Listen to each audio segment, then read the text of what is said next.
하소서. 주를 향한 노래가 꺼지지 않으니 하늘을 열고 보소서.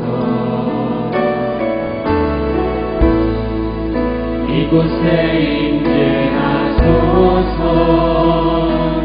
주님을 기다립니다. 기도의 향기가 하늘에 닿으니 주여 임재하여 주소서. 이곳에 오셔서 이곳에 앉으소서. 이곳에서 예배를 받으소서.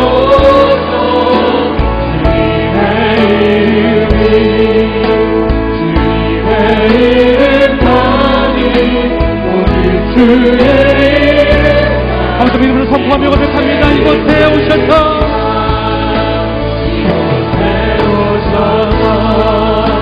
이곳에 앉으소서. 이곳에서는 예배를 받으소서. 주님의 이름만이 오직 주의 이름만 이곳에 있습니다.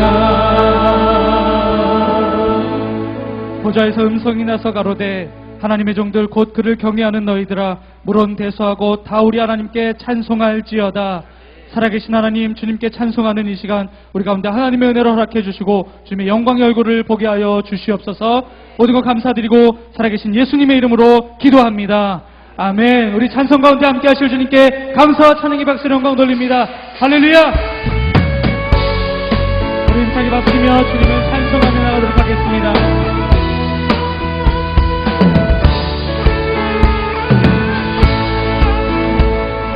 삶이 의되시며 소망 되신 주님을 찬송합니다. 네, 찬송합니다. 예수 열방의 소망. 예수 열방의 소망. 예수 우리의 구원자. 주는 온 땅에 영원한 소망. 예수 어둠 속의 빛.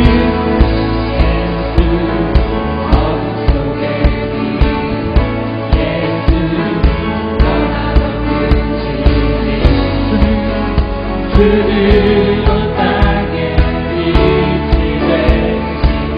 우리 위에 죽으시고 우리 위해 죽으시고 다시 생명의 주. 주님만이 소망이요 변함없는 반석이라. 주님만이 세상을 비추시네. 또 죽음에서 구하신 우리 구주 영광의 왕. 주를 믿는 모든 자의 소망 되신 주를 믿네.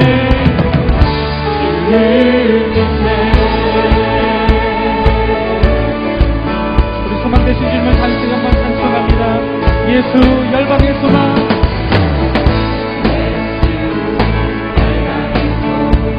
예수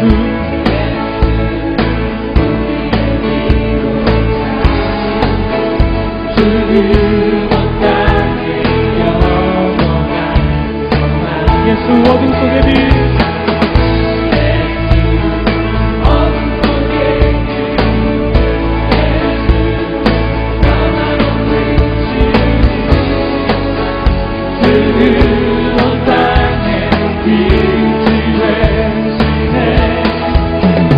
우리 위해 죽으시고 다시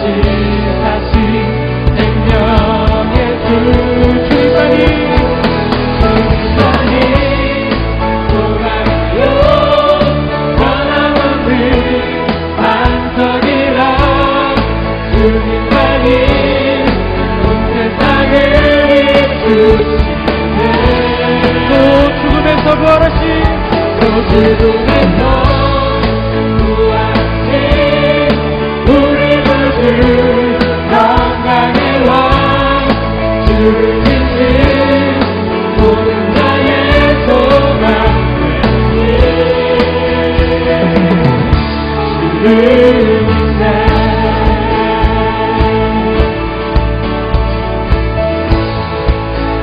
찬송합니다. 우리 위해 죽으시고 우리 위해 죽으시고 다시 사신 우리 위해 죽으시고 우리 위해 죽으시고 다시 사신 생명의 주 주님만이 소망이요 변함없는 안성이라 주님만이 온 세상을 이끄시네 또 죽음에서 부활하신 우리 구주 영광의 왕 주를 믿는 모든 자의 소망 우리 삶이 오늘 주님을 찬송합니다. 주님만이 소망이요 주님만이 소망이요 변함없는 안성이라 주님만이 온 세상을 이끄시네 또 죽음에서 부활하신 우리 구주 영광의 왕 주를 믿는 모든 자의 소망 다시 한번 우리 소망 되신 주님을 찬송합니다. 주님만이 소망이요 소망이요 변함없는 안성이라 주님만이 온 세상을 이끄시네 또 죽음에서 부활하신 또 죽음에서 부활하신 우리 구주 영광의 왕 주를 믿는 모든 자의 소망 주를 믿네 우리의 소망 되신 예수 그리스도께 감사와 찬양이 박수를 영광 돌리며 나갑니다. 할렐루야. 자리에 앉으시겠습니다.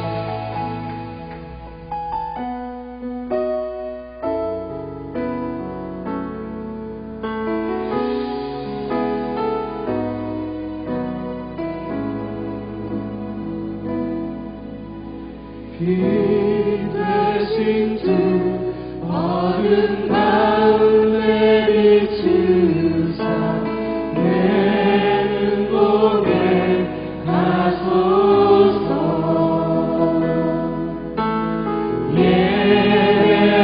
예배하는 선한 마음 주시고 산 소망이 되시네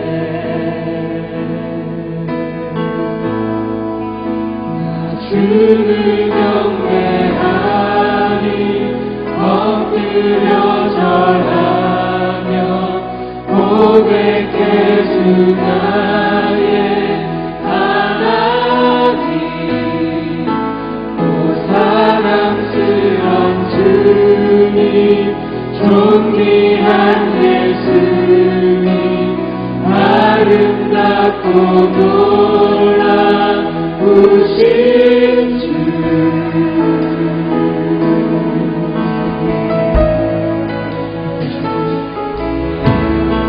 이 되신 주 어느 가운데 비추사 내 눈보게 하소서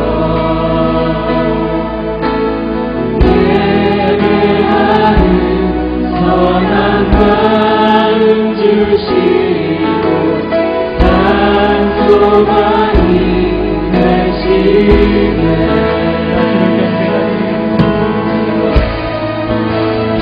주를 경배하니 엎드려 절하며 고백해준 나의 하나님 또 사랑스런 주님 존귀한 예수님 아름답고 놀라우신 나 주를 경배하니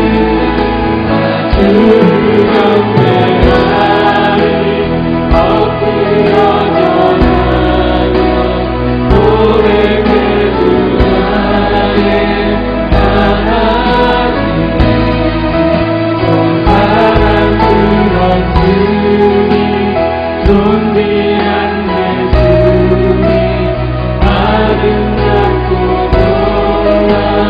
놀라우신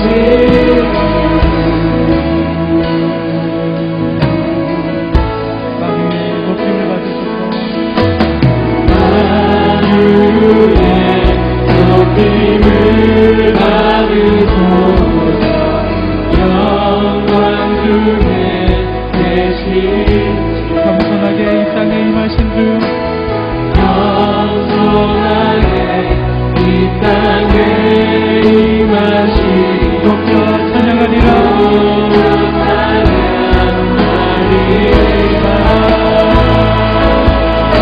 나 주를 경배하리 엎드려 절하며 고백해준 나의 하나님 또 사랑스런 주님 존귀한 예수님 아름답고 놀라우신 나 주를 경배하니 엎드려 절하며 고백해준 나의 하나님 사랑스런 주님 존귀한 예수님 아름답고 놀라우신 주를 찬송합니다. 나 주를 경배하리 주를 경배하니 엎드려 절하며 고백해준 나의 하나님 또 사랑스런 주님 존귀한 예수님 아름답고 놀라우신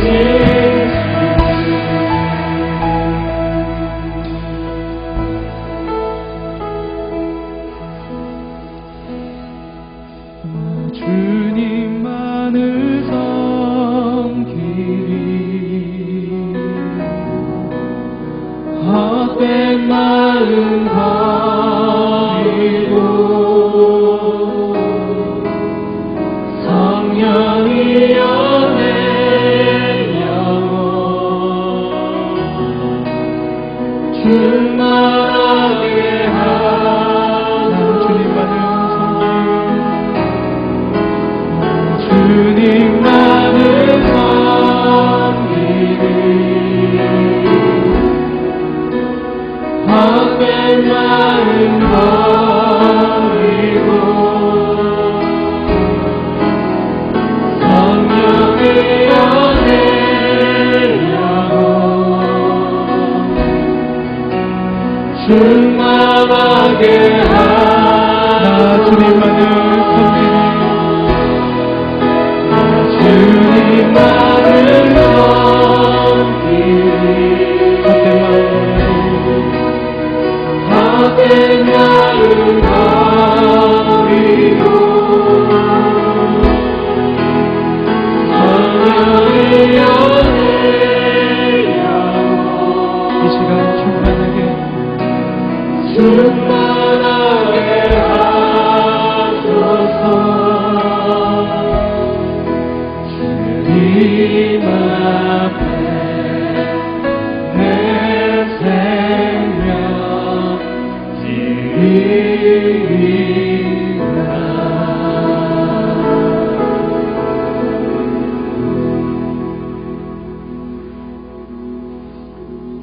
사랑과 은혜가 풍성하신 하나님 아버지, 길이요 생명 되신 주님께 경배와 찬양을 올려드립니다. 지난 한 주간도 주님의 인도하심과 보호하심 속에 지내다 거룩한 주일 신령과 진정으로 주님께 예배드리게 하시니 감사드립니다. 비둘기처럼 온유한 은혜의 성령님, 이곳에 오셔서 힘들고 지친 마음 어루만져 주시고 위로와 평강을 주시기를 기도드립니다. 사랑의 하나님, 오늘 이 교회가 예수님을 바라보며 돌이키며 살아나는 성령 충만한 공동체로 주님의 사랑과 생명을 전하게 하시니 감사드립니다. 주님의 마음으로 세상을 품고 사랑하는 교회, 거룩과 화평을 이루는 교회, 주님께서 원하시는 아름다운 모습으로 참 사랑을 꽃피우는 수원 우리 교회 되게 하여 주시옵소서. 오늘 하나님의 말씀을 전하실 신기서 목사님 영역간에 강건케 하시며 말씀을 듣는 우리들은 주님을 깊이 만나 은혜 충만한 시간 되게 하옵시고 생각과 말과 행동에서 예수님만 보여지는 삶, 그 삶을 통해 주님의 역사를 이루며 살게 하옵소서. 대한민국을 사랑하시는 하나님, 문재인 대통령이 하나님을 경외하고 국민을 잘 섬겨 국정이 안정되고 분열된 국론이 주님 안에서 하나 되며 선교하는 국가, 성경적 가치관을 바로서는 이 나라 되게 하옵소서. 성찬식을 통하여 우리의 영과 육이 정결한 마음을 주시옵소서. 무더운 여름에도 복음을 들고 국내로 하나님의 말씀을 전하게 하시고 다음 주부터 시작된 하반기 공동체 개강 예배와 양육스쿨을 위해 성령님 기름 부어 주셔서 은혜로운 시간 되게 하옵소서. 지금도 세계 곳곳에서 주님의 말씀을 전하시는 선교사님과 그 나라와 가정을 축복합니다.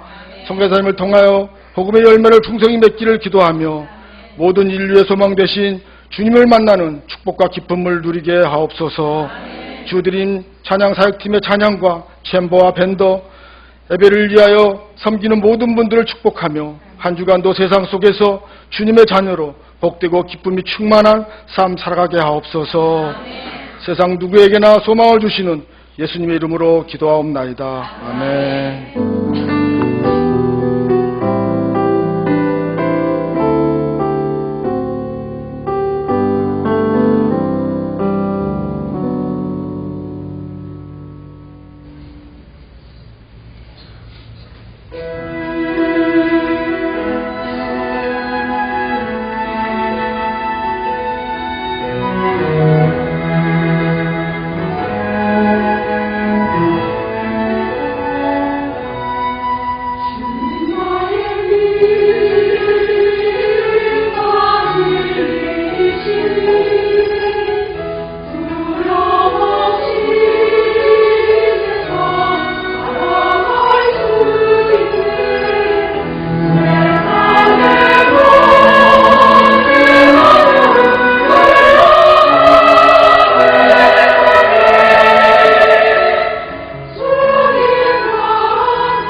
오신 여러분들 환영하고 축복합니다. 우리 옆에 계신 분, 앞에 계신 분 향해 이렇게 좀 고백했으면 좋겠습니다. 예수님께서 우리의 빛 되십니다. 이렇게 좀 고백해 주십시오.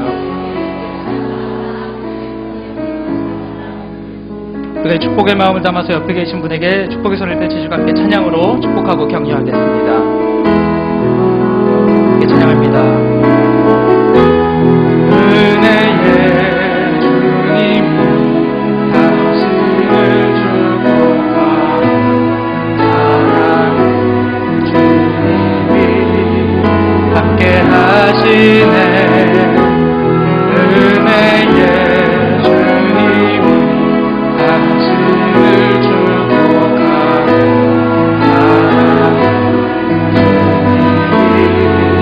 함께하. 두 손을 가슴에 모으고 다시 한번 찬양하겠습니다. 은혜의 주님이, 은혜의 주님 내 삶을 주고 가 사랑 주님이 함께 하시네. 은혜의 주님이 내 삶을 주고 가 사랑 주님이 함께 하시. 서로에게 격려의 박수, 축복의 박수 부탁드립니다. 저희 수원오늘교회 2부 예배를 위해서 서대문 공동체를 섬기시는 서병화 장로님께서 기도로 섬겨주셨습니다. 이런 인사하실 때 환영의 박수 부탁드립니다. 네, 고맙습니다. 여기까지 안내 말씀드리도록 하겠습니다. 주보사에 있는 위클리 포커스를 참고해 주십시오. 저희가 2017년도 2학기 공동체 개강 예배가 각 공동체별로 진행됩니다. 공동체별 일정 또 장소는 위클리 포커스에 자세하게 나와 있습니다. 확인하시고 많은 참석 부탁드리겠습니다. 동누리와 남누리 공동체는 9월 8일 금요일 저녁이고요. 북누리는 9월 7일 목요일입니다. 그리고 서누리 공동체는 9월 9일과 10일 1박 2일로 진행되는 점 기억하시고 많은 참여 부탁드리겠습니다. 두 번째 광고입니다. 1:1 양육자반을 모집하고 있습니다. 오늘부터 시작되는데요. 12월 17일까지 16주 동안 매주일 오후 4시 2층 미드몰에서 진행됩니다. 기억하시고 함께 참여하시면 감사하겠습니다. 세 번째 광고입니다. 계속해서 저희가 수원 순장학교를 모집하고 있습니다. 다음 주 9월 10일부터 11월 26일 매 주일마다 오후 3시 30분에 4층 비전홀에서 진행됩니다. 접수는 1층 로비 데스크 또는 아이스콜을 통해서 접수 받고 있습니다. 기억해 주시고 많은 참여 부탁드리도록 하겠습니다. 기타 여러 가지 모임과 안내들은 위클리 포커스를 참고해 주시면 감사하겠습니다. 함께 말씀 보도록 하겠습니다. 오늘 우리에게 주시는 하나님의 말씀은 베드로전서 1장 1절에서 12절까지의 말씀입니다. 베드로전서 1장 1절에서 12절까지의 말씀을 저 여러분이 한 절씩 교독하겠습니다. 제가 먼저 읽겠습니다. 예수 그리스도의 사도 베드로는 본도와 갈라디아와 갑바도기아와 아시아와 비두니아 지역에 흩어져 사는 나그네 곧 하나님 아버지의 미리 하심을 따라 성령의 거룩하게 하심으로 예수 그리스도께 대한 순종과 그분의 피 뿌림을 얻기 위해 택하심을 받은 사람들에게 편지를 씁니다. 은혜와 평강이 여러분에게 더욱 풍성하기를 빕니다. 우리 주 예수 그리스도의 아버지 하나님을 찬양합니다. 하나님께서는 그분의 풍성하신 긍휼을 따라 우리를 거듭나게 하시고 예수 그리스도를 죽은 사람들로부터 살리시어 산 소망을 얻게 하심으로 여러분을 위해 하늘에 쌓아둔 썩지 않고 더러워지지 않고 쇠하지 않는 유업을 얻게 하셨습니다. 여러분은 마지막 때에 나타내려고 예비하신 구원을 얻기 위해 믿음으로 인해 하나님의 능력으로 보호하심을 받고 있습니다. 그러므로 여러분은 이제 온갖 시험을 당해 잠시 근심하게 됐으나 오히려 크게 기뻐합니다. 그것은 여러분이 당하는 믿음의 시련이 불로 단련해도 없어질 금보다 더 귀해 예수 그리스도께서 나타나실 때 칭찬과 영광과 존귀를 얻게 하려는 것입니다. 여러분은 그리스도를 보지 못했으나 사랑합니다. 지금도 여러분은 그분을 보지 못하지만 믿고 말할 수 없는 영광스러운 기쁨으로 즐거워합니다. 이는 여러분이 믿음의 결과로 영혼의 구원을 받기 때문입니다. 이 구원에 관해서는 여러분이 받을 은혜에 대해 예언한 열심히 찾고 연구했습니다.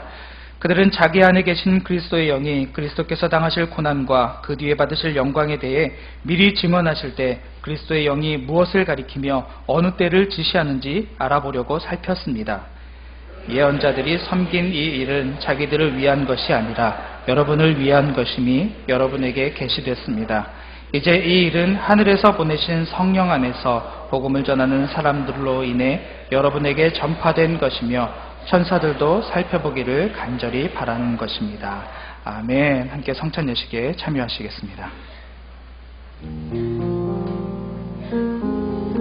사도신경으로 우리의 신앙을 고백하심으로 주님이 초청하신 성찬의 자리에 참여하도록 하겠습니다.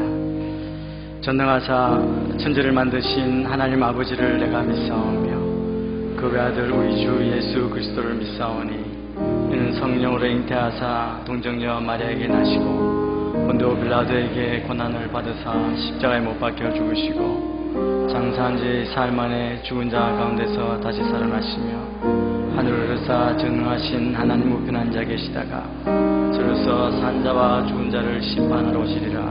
성령을 믿사오며 거룩한 공회와 성도가 설교하는 것과 죄를 사하여 주시는 것과 몸이 다시 사는 것과 영원히 사는 것을 믿사옵나이다. 아멘. 찬양하시면서 먼저 떡 주님의 살을 받고 잠깐 기도하는 마음으로 기다리시겠습니다.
잡히시던 날 밤이었습니다.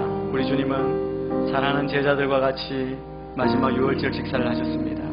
그때 떡을 들어 축사하시고 떼어주시며 말씀하십니다. 이것은 너희를 위하여 상하고 찢긴 내 몸이다. 받으라 먹으라 명령하셨습니다.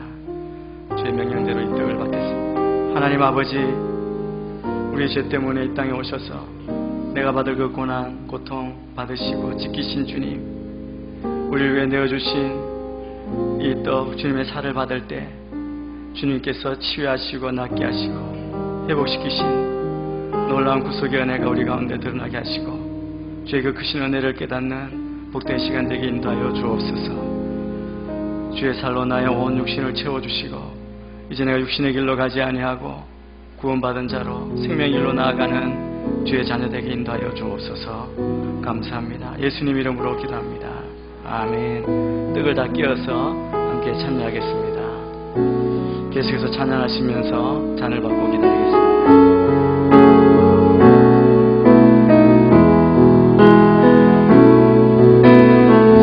주의 보좌로 따라갈 때 어떻게 나가야 할까?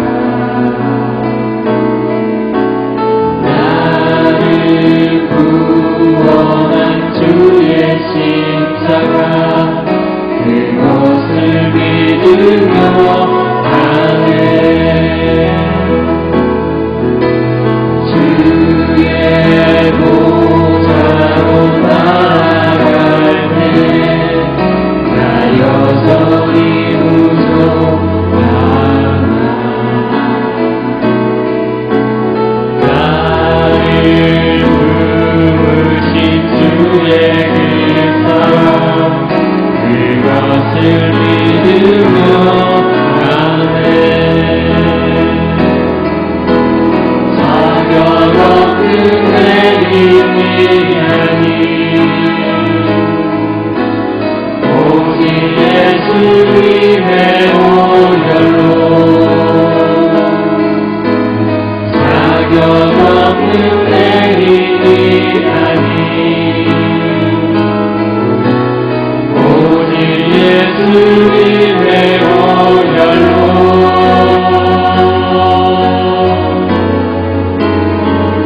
십자가에 오려 완성하신 사랑 이미 원합니다.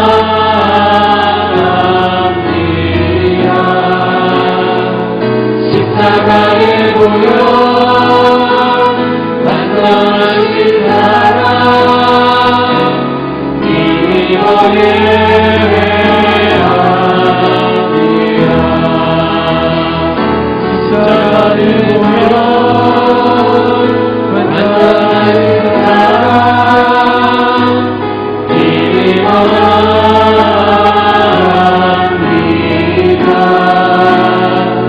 십자가에 오려 완전하신 사랑 이미 원합니다.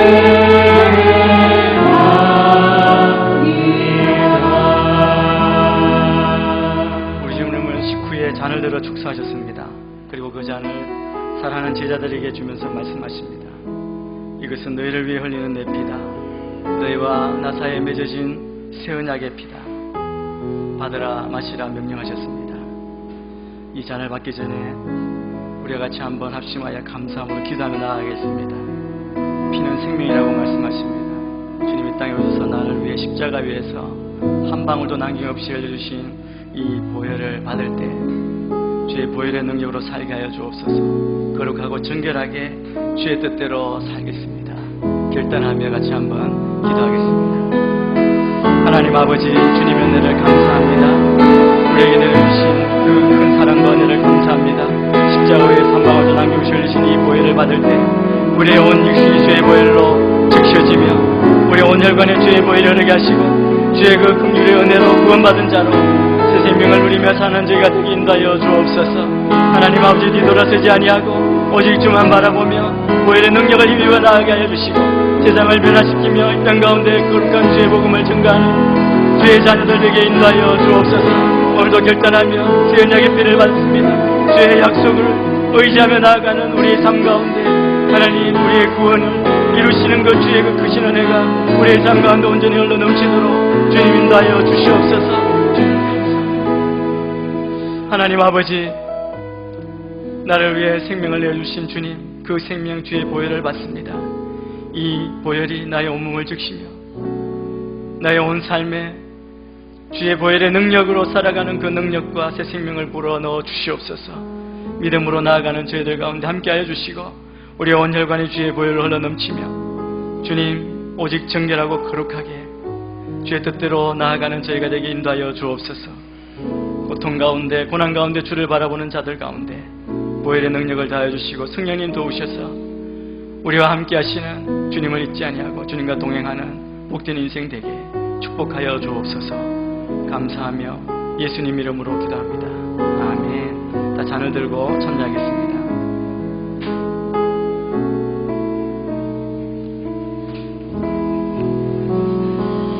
주의 승찬의 은혜가 여러분의 삶 가운데 풍성하게 넘치게 되기를 바랍니다. 주의 이름으로 여러분을 환영하고 축복합니다. 몇 가지 광고 말씀을 먼저 드리겠습니다. 지난주에 말씀드린 대로 개헌안에 포함되어 있는 동성애, 동성혼 합법화에 대한 반대 서명을 오늘 진행하고 있습니다. 개헌안의 내용을 보면 지난번에 양성평등이라고 된 것을 성평등으로 바꾸게 되는 겁니다.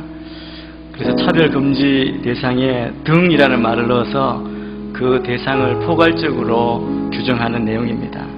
이 내용이 합법화가 되면 개인이 자기의 성을 자유롭게 선택할 수 있게 되고 또 법적으로 동성애 등을 옹호하게 되는 것입니다.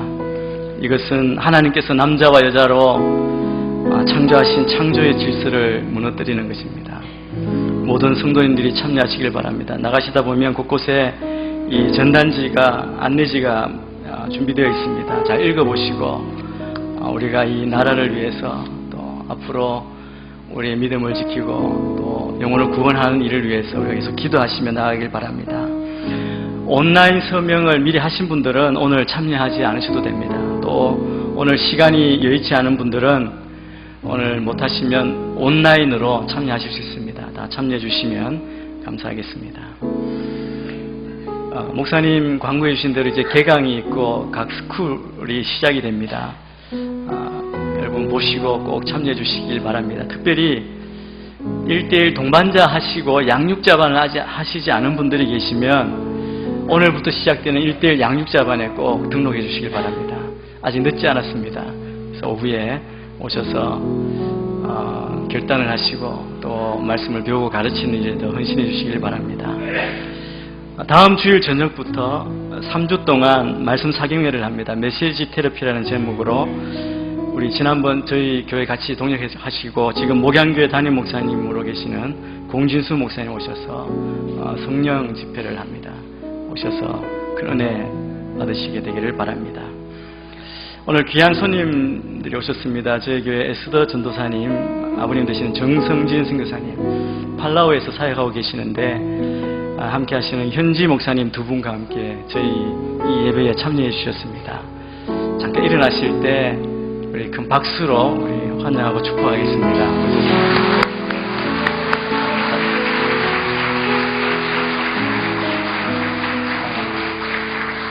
지난번에 아마 두 번째 저희 아울시 팀이 이번 여름에도 다녀왔습니다. 계속 기도해 주시면 감사하겠습니다. 잠깐 기도하겠습니다. 하나님 아버지 감사합니다. 오늘도 주의 말씀 앞에 있습니다. 힘들고 어려운 세상 가운데 주님 주신 위로와 주의 그 임재가 경험되는 복된 시간 되게 인도하여 주옵소서. 우리가 오직 주의 말씀에 집중하며 주의 음성을 듣고 우리의 삶이 고쳐지는 또 확신 가운데 나아가는 은혜를 다하여 주옵소서. 예수님 이름으로 기도합니다. 아멘. 오늘부터 저희는 베드로전서 말씀을 가지고 함께 나누게 됩니다. 이 베드로전서는 고난 가운데 있는 성도들에게 보낸 격려와 위로의 말씀입니다. 초대교회 성도들에게 보내진 편지이지만 이 시대 우리 모두에게 때로 힘들고 고난 가운데 있는 저희들에게 이 고난이 해석되어지고 또 위로가 되는 귀한 말씀이 되기를 소망합니다. 이 베드로전서는 사도 베드로가 당시 네로 황제 아래에서 시련과 환난에 직면해 있던 성도들, 다시 말하면 핍박으로 인해 흩어져 있는 나그네로 사는 성도들을 격려하기 위해 쓴 서신입니다. 이 서신을 기록한 목적을 사도 베드로가 5장 12절에서 기록하고 있습니다. 먼저 이 기록의 목적이 적혀진 이 말씀을 함께 읽겠습니다. 5장 12절 말씀입니다. 시작. 내가 신실한 형제로 여기는 실로아노의 도움을 받아 여러분에게 간단히 썼습니다. 이는 여러분을 격려하고 이것이 하나님의 참된 은혜임을 증언해 여러분으로 하여금 그 은혜 안에 견고히 서게 하려는 것입니다. 베드로 사도는 이미 노인이 되었고 그도 역시 핍박, 순교를 앞두고 있는 그런 상황에 있었던 그런 상황입니다. 그런데 이 편지를 통해서 역시 여러 가지 어려움과 고난 가운데 있는 성도들에게 하나님의 참된 은혜를 증거하고 그들이 은혜 안에 견고하게 서도록 굳게 서도록 돕고자 이 편지를 쓴 것입니다. 오늘 말씀은 우리가 시련 가운데 있을 때 정말 붙잡아야 할 것이 무엇인가 그것을 가르쳐주고 있습니다. 우리가 과연 어떤 존재인가를 우리에게 가르쳐주고 있습니다. 성도는 다 이 세상의 나그네로 사는 자입니다. 인생길에 어려움과 고난이 많이 있습니다. 그래서 우리가 신앙생활을 할 때 때로 힘들어하고 그리고 그 힘든 것 때문에 고난 때문에 불평하기 쉬운 그런 인생입니다. 그러나 하나님의 은혜 그리고 산 소망이 있는 자는 그 상황 가운데 오히려 하나님을 찬양하며 기뻐하게 됩니다. 오늘 말씀을 통해서 우리가 하나님의 은혜, 산 소망을 붙잡고 어떤 형편 가운데 있으시든지 하나님을 찬양하며 거룩한 나그네의 길을 믿음으로 걸어갈 수 있는 여러분이 되시기를 축복합니다. 이 편지는 누구에게 쓰여졌냐면 1절에 보니까 본도와 갈라디아, 갑바도기아, 아시아, 비두니아 지역에 흩어져 사는 나그네들에게 쓰여졌다고 기록하고 있습니다. 한마디로 애매하게 고난을 당하는 그 수신자들을 향해서 나그네라고 부르는 겁니다. 특별히 해꾸지한 것도 잘못한 것도 없는데 고난당하는 자들, 성도의 모습과 같지 않습니까? 애매하게 고난을 당하는 것이죠. 본래 나그네는 고향을 떠나서 낯선 땅에 거주하는 자입니다. 그렇기 때문에 어려움도 많고 서러움도 많이 겪습니다. 오늘날 이 땅에 살고 있는 우리들, 이 그리스도인들도 이와 같이 이 땅에 나그네로 사는 그런 어려움과 고난이 있습니다. 그런데 성도들이 비록 이 땅에서 나그네이지만 하나님이 보실 때, 하나님 편에 볼 때 우리는 어떤 자들입니까? 우리의 정체성이 어떤 자들인지를 오늘 말씀은 우리에게 이야기해 주고 있습니다. 베드로가 1절, 2절에서 인사말을 하는데 인사말 할 때 그 받는 자들이 어떤 자들인지를 이야기하는 것이죠. 하나님 아버지께서는 나그네와 같은 우리를 미리 아셨다고 말합니다. 우리를 미리 아시고 성령으로 거룩하게 하시고 예수 그리스도께 대한 순종과 그분의 핏부림을 얻기 위해서 우리를 택하셨다. 우리는 택하심을 받은 자들이라는 겁니다. 세상은 우리를 알아주지 않습니다. 세상 사람들은 믿는 우리를 오히려 이상한 사람들처럼 취급하지만 하나님이 우리를 보시면, 하나님 편에서 보면 우리는 하나님이 택하신, 하나님의 택함을 받은 정말 귀한 존재라는 겁니다. 우리가 누구인지를 아는 게 중요합니다. 그래서 우리는 정말 하나님 보시기에 귀한 존재들이다. 이게 우리의 가장 큰 기본적인 우리의 정체성입니다. 말씀드린 대로 지금 이 편지를 쓰고 있고 받고 있는 베드로나 그 수신자들 모두 그 당시 성도들은 우리가 잘 아는 대로 여러 가지 고난과 핍박을 받고 있었습니다. 그런데 그들에게 편지를 쓰면서 그 사정을 누구보다 경험하고 있고 잘 아는 베드로가 그들에게 동정의 말을 하지 않습니다. 오히려 고난 가운데 있는 성도들에게 편지하면서 가장 먼저 한 말이 뭐냐 하면 우리 주 예수 그리스도의 아버지 하나님을 찬양합니다 라고 그렇게 시작합니다. 핍박받고 고난 중에 있는 그들을 먼저 위로하지 않고 처음부터 하나님을 찬양합니다. 이 말은 찬양합시다라고 하는 거죠. 여러분, 이건 인간적으로 볼 때는 이해하기가 좀 어렵습니다.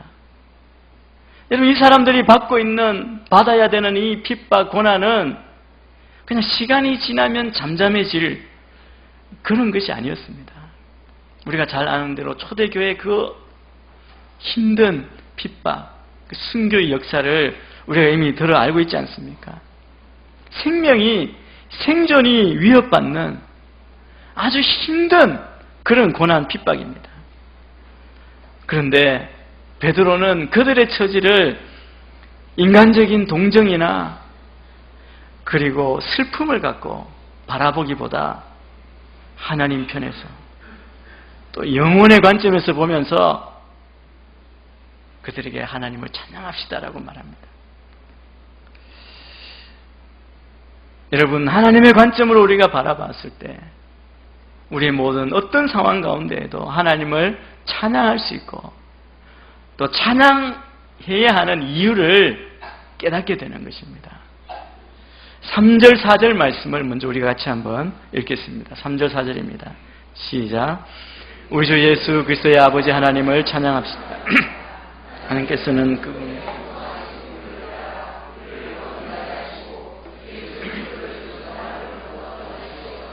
산 소망을 얻게 하심으로 여러분을 위해 하늘에 쌓아둔 썩지 않고 더러워지지 않고 쇠하지 않는 유업을 얻게 하셨습니다.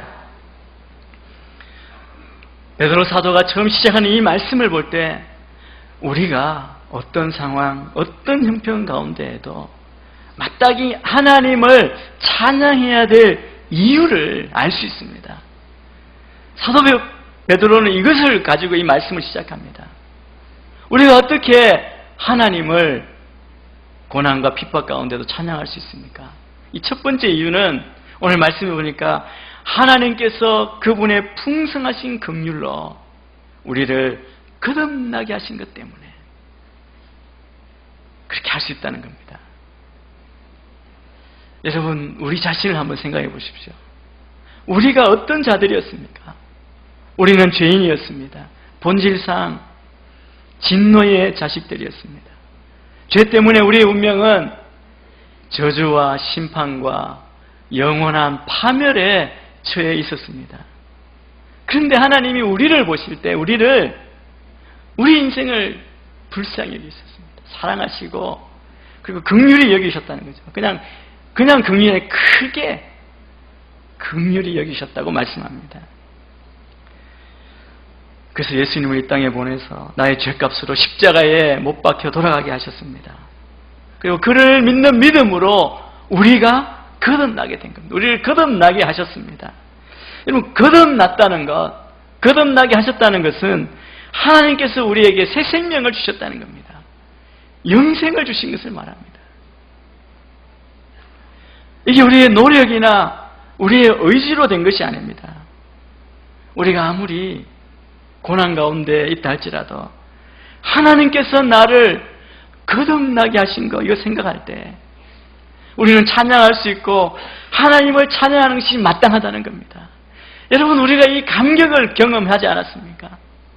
예수님 때문에 나의 인생이 변화되고 구원받고 영원한 생명을 얻은 그 구원의 확신, 거듭남의 확신 때문에 우리가 이곳까지 온 것입니다.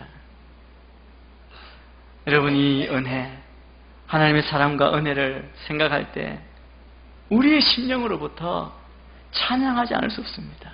그래서 우리의 인생의 가장 처음 출발은 하나님을 찬양하는 것입니다. 우리는 새 생명을 얻은 자이기 때문에 누구도 빼앗을 수 없는 생명을 가진 자입니다. 두 번째는 오늘 말씀에 이렇게 말합니다. 하나님께서 예수 그리스도를 죽은 사람으로부터 살리시 우리에게 산 소망을 얻게 하셨다. 우리가 가진 산 소망 때문에 우리는 하나님을 찬양할 수 있습니다. 어떤 상황이라도 우리의 지금 형편이 어떠 할지라도 그렇게 할 수 있다는 겁니다.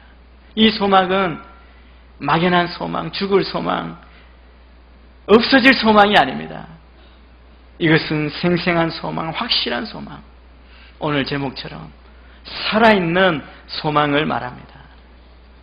요즘 세상에 이런 얘기를 많이 하지 않습니까? 희망 고문이라는 말을 많이 씁니다.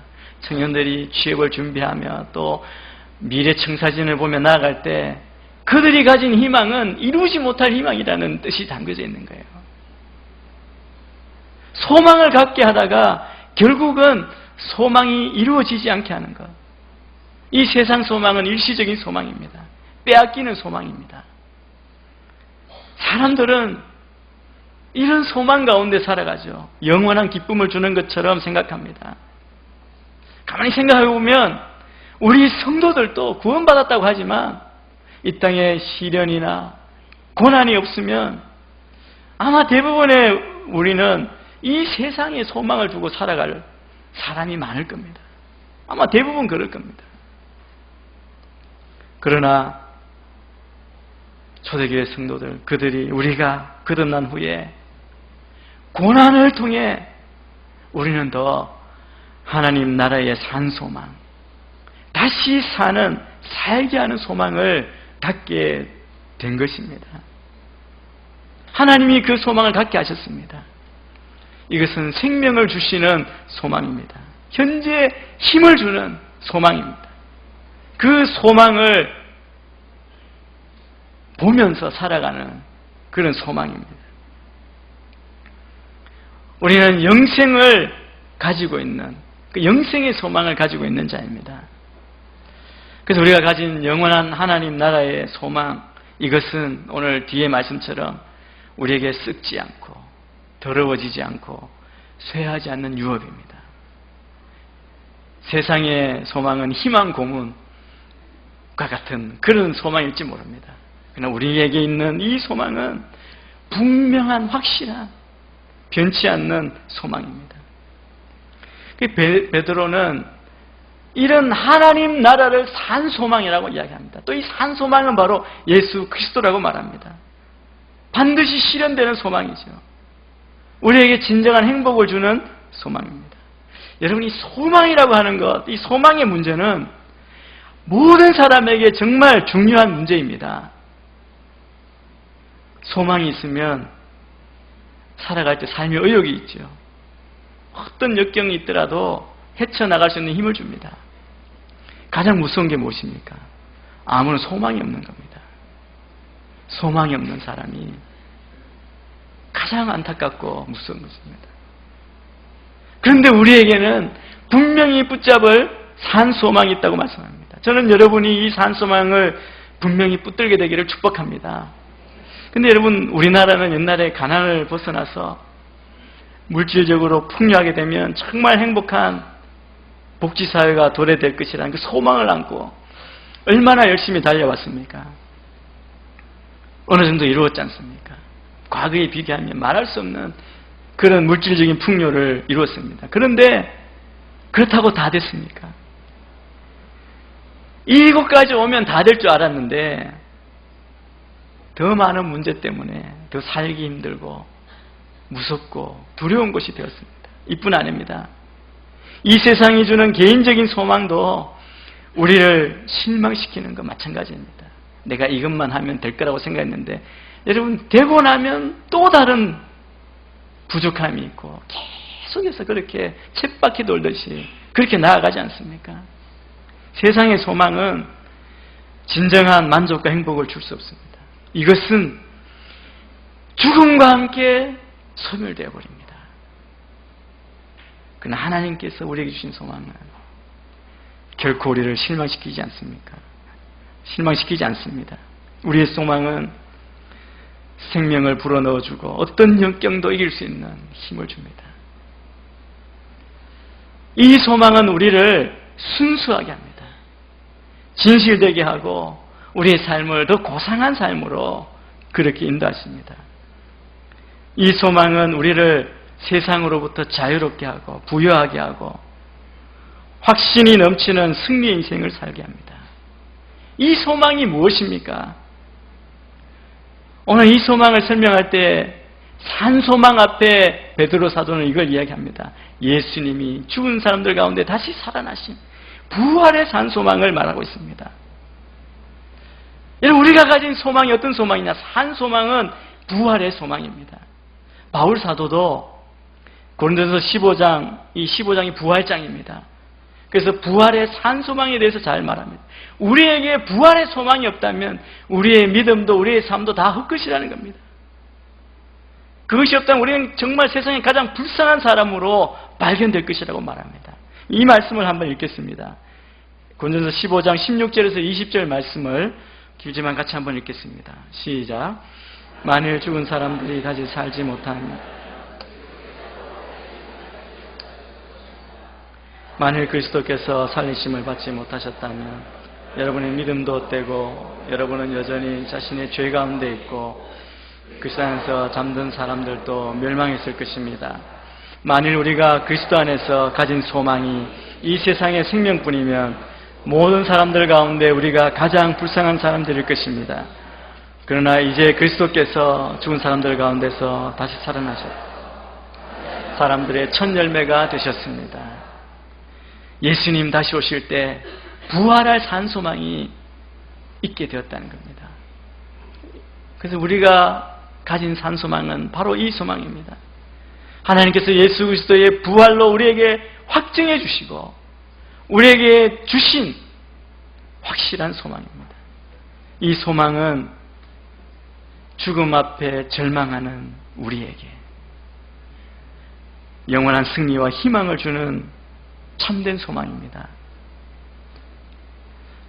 그래서 여러분, 이 소망을 가진 성도, 우리 성도들 앞에 비록 죽음과 같은 시련, 때로 우리의 건강이, 가정이, 자녀가, 우리의 물질이 어떤 문제이든 여러분이 고민하고 기도하는 그 시련 가운데에서 그 시련 앞에 있을지라도 우리는 이 부활 소망, 산 소망이 있기 때문에 찬양하지 않을 수 없다는 겁니다. 저는 여러분의 상황을 넘어서는 이 소망을 붙들고 주님 앞에 여러분의 모든 삶을 들어 입술을 벌려 찬양과 영광을 돌리시는 여러분의 삶이 되기를 축복합니다. 아멘. 여러분, 이 살아있는 소망을 가진 그리스도인이 그러면 과연 어떤 존재이고 이 산 소망을 가진 자는 그럼 어떻게 살아가는가, 어떻게 살아야 할 것인가를 베드로 사도가 우리에게 계속 가르쳐주고 있습니다. 우리가 붙들고 있는 산 소망, 이것이 어떤 것인가 말합니다. 첫 번째, 이 산 소망을, 부활 소망을 가지고 있는 자는 하나님의 그 크신 능력 안에 보호를 받는 자라는 겁니다. 고난받는 그리스도인들에게 그들이 하나님의 크신 능력 안에 보호받는 사람임을 알려주고 있습니다. 이 5절 말씀에 이것이 기록되어 있습니다. 5절 말씀도 같이 한번 읽겠습니다. 시작.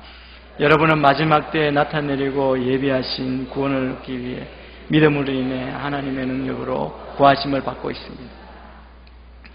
여러분, 우리는 다 연약합니다. 우리의 힘과 우리의 의지로는 이 험한 세상에서 중심을 지키고 서 있을 수가 없습니다. 그런데 오늘 말씀은 뭐라고 말씀하시냐면 우리가 믿음으로 살기만 하면 하나님께서 크신 능력으로 보호해 주신다고 말씀합니다. 여러분, 이걸 잊지 마시게 되기를 축복합니다. 우리는 어떤 사람이냐 하면 하나님이 보호해 주시는 믿음을 가진 자입니다. 그래서 산 소망을 가진 우리는 이것을 분명히 믿는 영적인 민감함을 소유한 삶을 살아야 합니다. 우리를 공격해 올 때 여러분 그냥 세상의 환경 따라, 상황 따라, 우리의 감정 따라 흔들리는 삶이 아닙니다. 영적인 민감함은 뭐냐면 상황에 그냥 반응하는 사람이 아니라 하나님이 주신 약속, 성령이 말씀하시는 그 확신 가운데 서 있는 사람입니다. 세상의 바람이 어떻게 불든 우리가 어떤 고난 가운데 때로 힘들고 지치든 영적인 민감함을 가지고 하나님이 나를 보호해 주시는 그 보호하심을 볼 수 있어야 합니다. 우리의 소망은 마지막 때에 우리를 위해 예비하신 구원을 받는 것입니다.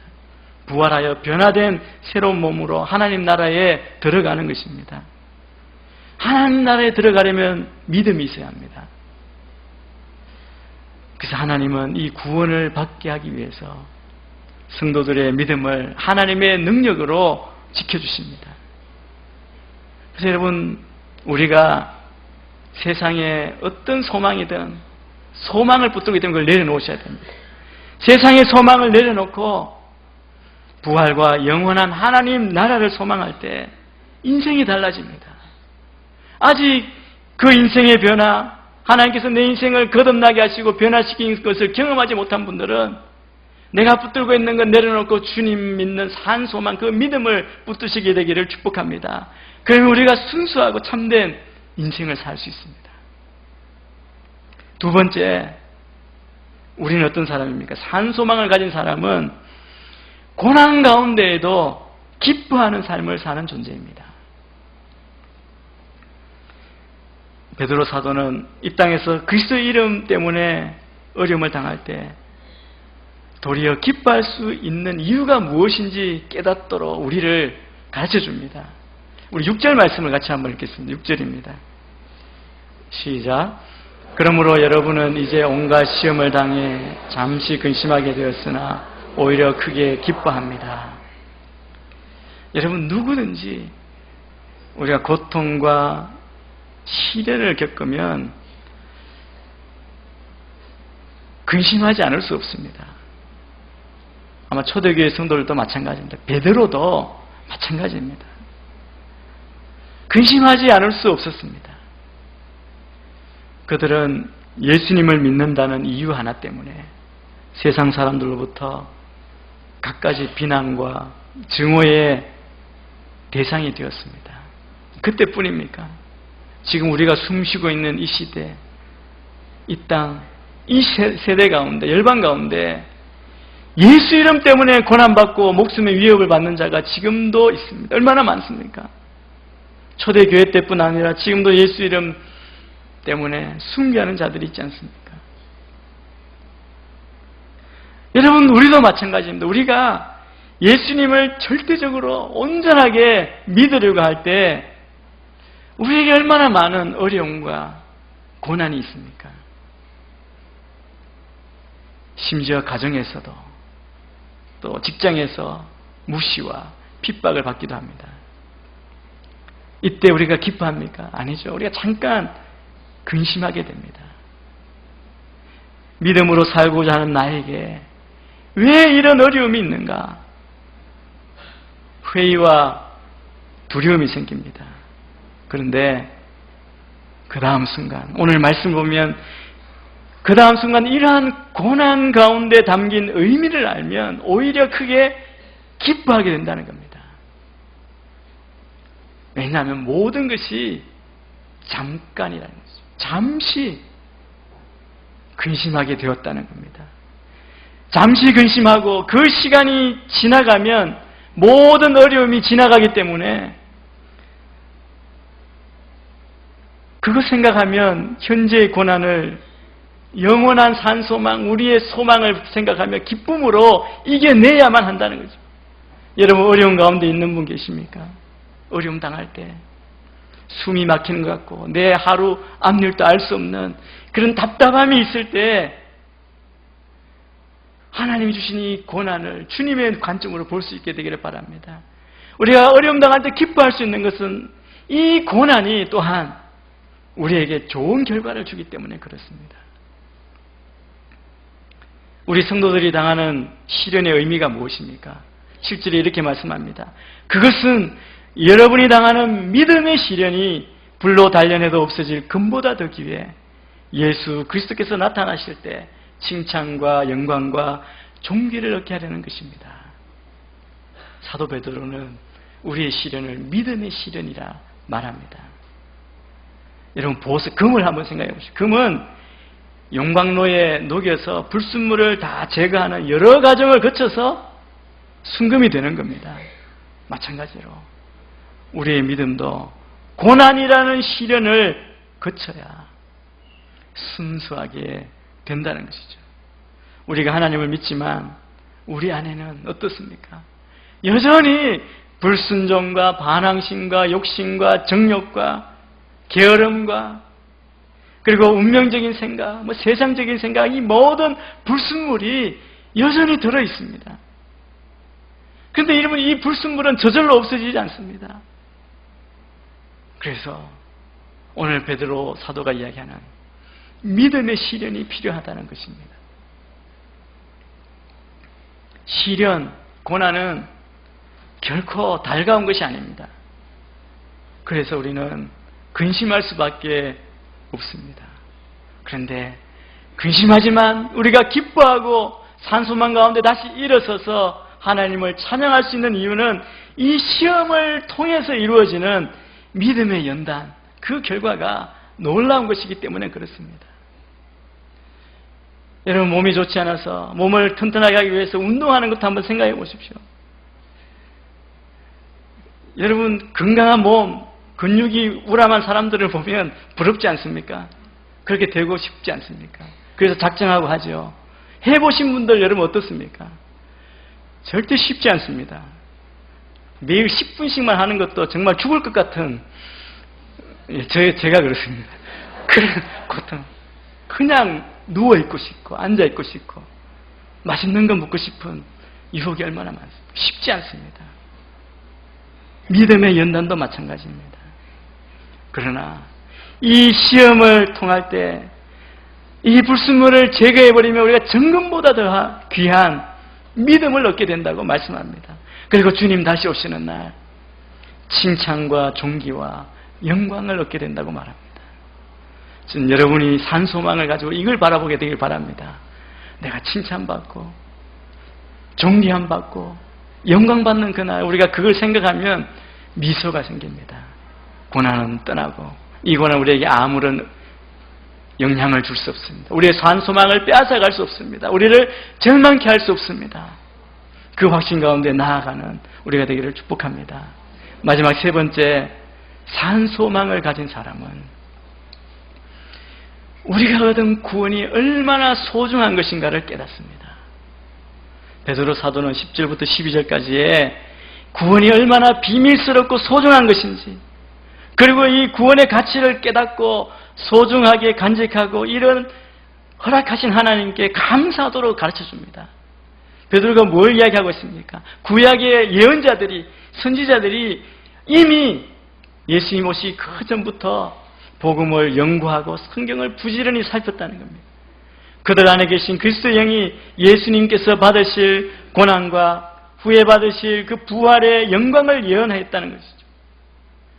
지금 우리를 위해서, 지금 있는 성도들을 위해서 예수님을 연구해서 전했습니다. 그들이 무엇을 간절히 구했습니까? 기다렸습니까? 예수님 볼 수 있기를 간절히 기다렸습니다. 그런데 여러분, 그들이 그렇게 보기 원했던 예수님을 우리들은, 성도들은 믿고 구원을 받았습니다. 그래서 여러분, 예수님 오신 후에 태어난 우리는 얼마나 행복한 자입니까?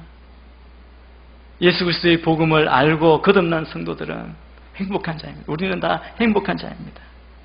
비록 현재에는 핍박이 있고 잠깐 근심이 있습니다. 그러나 하나님 나라의 관점에서 볼 때 찬양과 기쁨이 가득합니다.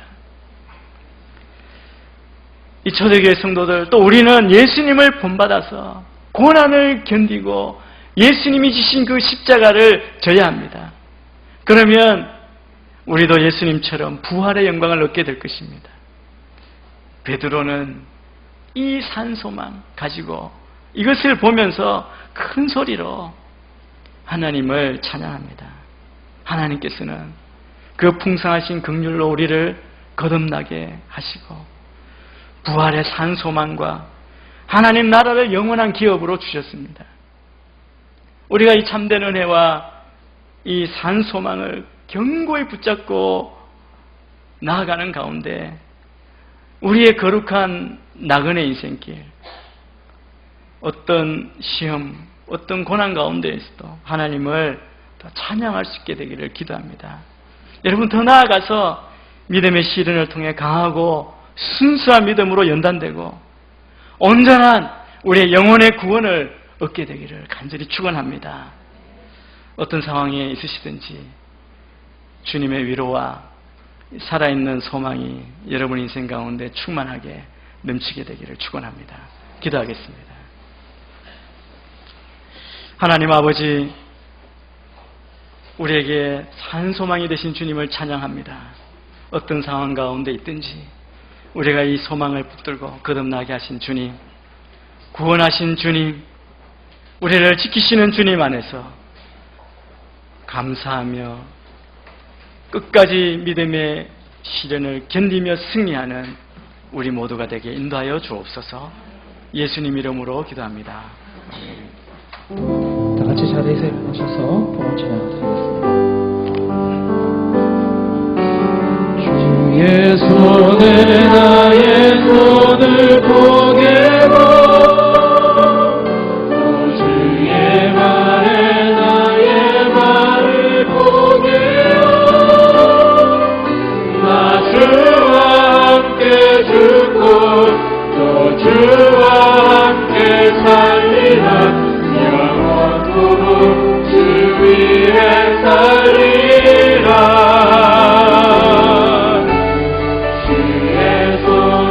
나의 손을 보게고 또 주의 말에 나의 말을 보게요. 나 주와 함께 죽고 또 주와 함께 살리라. 영원토록 주 위에 살리라. 주 위에 살리라.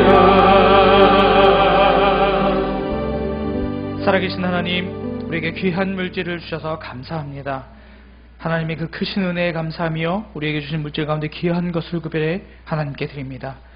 각종 제목의 헌금들 기억하여 주시고 이 물질과 함께 우리의 삶을 드릴 수 있도록 역사하여 주시옵소서. 주님께 모든 것 감사드리고 예수님의 이름으로 기도하오며, 지금 이 시간 우리 주 예수 그리스도의 은혜와 하나님의 크신 사랑과 성령님의 교통하심과 역사하심이 살아있는 소망 되신 예수 그리스도를 통해 구원받고 변화되기를 원합니다. 고난 중에도 기뻐하기를 원합니다. 부활의 영광을 누리기를 원합니다. 이 믿음의 고백으로 주님 앞에 나가 여기 모여 기도하는 모든 성도들 머리 위에, 그 가정 위에, 또 사업 위에 하는 모든 일 위에, 또 병상 가운데 있는 성도들 위에, 또 열방에 흩어져 있는 모든 선교사님들과 그 가정 위에, 사역 위에, 저 북녘 땅을 포함한 이 나라 이 민족 위에 온 열방 가운데 지금부터 영원토록 함께 하시기를 간절히 축원하옵나이다. 아멘.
할렐루야!